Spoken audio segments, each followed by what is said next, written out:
Phenom, wonder kid, prodigy, best sophomore ever. We're running out of ways to describe what Luka Doncic is doing to the NBA as a 20-year-old.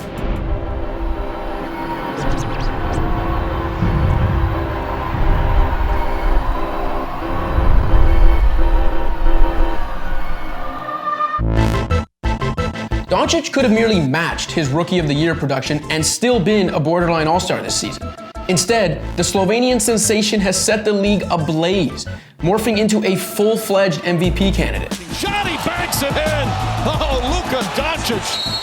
Doncic is half an assist shy of averaging a 30-point triple-double, and he's doing it more efficiently than either Russell Westbrook or the Big O, Oscar Robertson, ever did. In fact, over the last 35 years, the only other players to post an effective field goal percentage of 56 plus while also attempting 20 shots per game are guys you know by one name: Shaq, Giannis, Steph.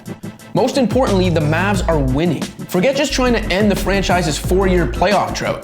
Through nearly a quarter of the season, Dallas is hovering around the 4th spot in the West while boasting a top 5 point differential league-wide. Doncic has room to grow on the defensive end and in becoming a more consistent shooter, but it would be tough to build a better point forward for the modern game in a lab. Sidestep in the defense in the last second by Luka to lay it in. And here's the thing, while Luka's ascent to superstardom has been unusually meteoric, we shouldn't really be that surprised. He's a born winner, so, no, I'm not kidding. He already have a lot of trophy medals, and I'm happy for him. And mark my words, he's gonna be one of the best in the whole world. That's former All-Star and current Heat guard Goran Dragic back in 2017 after an 18-year-old Doncic helped him lead Slovenia to an unlikely Eurobasket title. Know what else Doncic did as a teenager, besides making one hell of a Euroleague hype video? I won these trophies. How do you feel? It feels alright, Grandpa, being so young. I've got a plenty of time to win my own. Game on, bounce it like a ball, touch it like a ball. Alright, side note, can we just quickly talk about the fact that It Feels Alright Grandpa was basically OK Boomer before we even knew what OK Boomer was? This was 2017. Doncic is basically a millennial visionary. Now where were we? Oh right. Know what else Doncic did as a teenager? He was named MVP of the Spanish League and the Euroleague, European basketball's version of the Champions League, while leading Real Madrid to a championship in both of those competitions.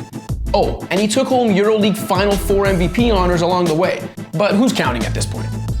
Do you know what the guys drafted ahead of Doncic were doing at the same age? They were dominating in less impressive fashion against fellow teenagers, most of whom will never sniff professional basketball. Again, Doncic was getting paid to dominate grown-ass men in the second best professional basketball league on the planet, at 19. Look, I know revisionist draft history is easy in hindsight, and that you can never really know about a prospect.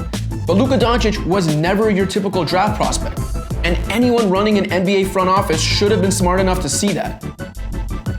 The Suns hired Doncic's national team coach, then drafted local Arizona product DeAndre Ayton #1 overall instead. Sacramento passed on Doncic for Marvin Bagley, with one theory surmising that Kings president Vlade Divac overlooked Doncic because he didn't get along with his father.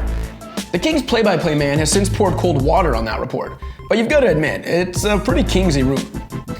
And then there's the Hawks, who traded the #3 pick in 2018, and therefore the right to draft Doncic, to Dallas, in exchange for the #5 pick that became Trae Young, and a future first-rounder that became Cam Reddish. And Trae Young is awesome, a budding star in his own right, but he's not Luka Doncic, which means the Hawks still played themselves. So instead, Doncic is in Dallas, where the Mavs have the rare opportunity to transition from one transcendent talent to another, forging the path to another window of contention in the house that Dirk built. For Doncic and the Mavs, and really for any fan of the game watching it all unfold, unless you're sitting in Phoenix, Sacramento, or Atlanta, that's gotta feel all right, Grandpa.